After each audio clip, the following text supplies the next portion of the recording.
Okay, after a little bit of troubleshooting on the PS4, it appears that the HDMI cord was a little bit jacked up. Gave it a good wiggle. It looks like it's working now.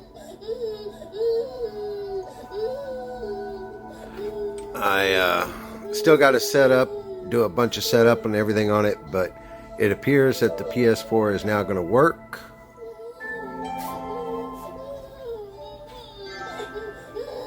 So to the seller, we thank you. To FedEx, I don't know why it takes 8 days to get here from California, but hey, okay, it's here now. I'll be uploading another video here soon. Make sure everything's good, but I got a feeling it's going to have to update and all of that stuff.